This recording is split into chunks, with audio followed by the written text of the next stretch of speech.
Om Shanti, good morning. परिस्थितियाँ तो हमारी लाइफ में आएंगी आएंगी, लेकिन परिस्थितियों में भी हम सदा न्यूट्रल रहें और अपना मन जो है मजबूत बनाए रखें। उसके लिए हमें लाइफ में कुछ एक बातें अपनानी पड़ती हैं। 2-3 बातें हैं, अगर हम लाइफ में अपना लेते हैं तो हमेशा हमारी मन, जिसको कहते हैं मन के जीते जीत है, मन के हारे हार है, तो मन हमारा सदा मजबूत रहेगा। पहली बात तो ये है कि हम पास्ट को भूल जाएं। इतनी बड़ी लाइफ है और हमारी लाइफ में कुछ एक बातें ऐसी होती हैं, इतनी मान लो हमारी एज जो है 50 साल की है, 50 साल में हमने क्या क्या किया, अगर ये माइंड में रखेंगे तो क्या होएगा, कोई आगे बढ़ सकेंगे? नहीं बढ़ सकेंगे। जैसे बच्चा होता है वो अपना बचपन भूल जाता है, फिर जवान हो जाता है तो उसको अपनी जवानी के सब मतलब यंग का सब कुछ जैसे ऐसे होता है। और हम भी अपनी लाइफ में अगर कुछ पाना चाहते हैं, कुछ बनना चाहते हैं, तो पहले हमें पास्ट का भूलना होगा। कुछ बातें ऐसी हो जाती हैं जो हमें अंदर ही अंदर खाती रहती हैं कि हाँ, ये मेरे से उस टाइम गलत हो गया था, मुझे ऐसा नहीं करना चाहिए था। अभी देखो वाल्मीकि जी क्या थे, डाकू थे ना, और उन्होंने क्या लिख डाली, पूरी रामायण लिख डाली।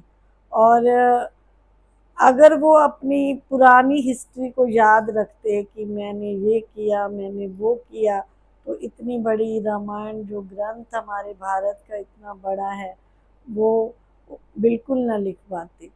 तो जीवन में ऐसी बातें बहुत आती हैं जो हमको भूलनी होती हैं। भूलना भी बहुत आसान है। जैसे एक बर्तन में गंदा पानी हो, एक में साफ हो, तो गंदे को क्या करना पड़ेगा, गिराना पड़ेगा, अच्छे से धोना पड़ेगा, तब उसमें साफ पानी चमकेगा। तो पुरानी बातों को भूलने के लिए अच्छी बातों का चिंतन करते चलो। जितना हम अच्छी बातों का चिंतन करेंगे तो पुरानी बातें भूल जाएंगी। और अगर मन को मजबूत रखना है तो दूसरे से कंपैरिजन मत करो। जैसे कई बार ऐसे होता है कि हम दूसरे को देख देख के भी जलन होती रहती है कि देखो ये तो बहुत आगे बढ़ गया, कल ये था, आज इतना अमीर हो गया है, कल इसके पास कुछ नहीं था, आज देखो सब कुछ है। ऐसे सोच सोच के भी इंसान क्या हो जाता है, अपने मन को कमजोर बनाता जाता है। जैसे अभी देखो, एक छोटा सा पक्षी है या कोई भी है, वो पेड़ पे चढ़ सकता है, हाथी तो नहीं चढ़ सकते ना पेड़ पे सॉरी। तो पेड़ पे कौन चढ़ा, वो छोटे छोटे पक्षी चढ़े, और हाथी वो अपने हिसाब से काम कर रहा है, वो बलवान है, वो बड़े से बड़ी चट्टान को गिरा सकता है, उसमें वो ताकत है। और जो पक्षी हैं वो उड़ सकते हैं, उनमें वो ताकत है। तो कभी भी आप दूसरे से कंपैरिजन ना करो। अगर दूसरे से कंपैरिजन करेंगे तो हम पीछे रह जाएंगे। और तीसरी बात आती है मन को मजबूत करने के लिए, कि अपने मन को थोड़ा बहुत ध्यान में लगाने की आदत डालें। जो हमारा मन इधर उधर भटकता रहता है, इधर की सोचता है, उधर की सोचता है, अगर हम उसको थोड़ी देर भी मेडिटेशन में बिठाएंगे तो मन हमारा मजबूत होता जाएगा। मन कमजोर क्यों है?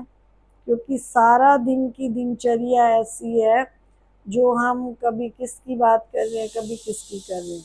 तो मन को मजबूत बनाने के लिए तीसरी बात आती है कि हम रोज मेडिटेशन करें।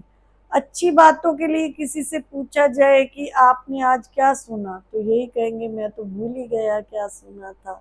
हमारे जैसे क्लास में आश्रम पे कई ऐसे भाई बहन माउंट आबू से आते हैं, तो उनसे पूछा जाता है कि आपने वहाँ पे क्या सुना, आपको क्या अच्छा लगा।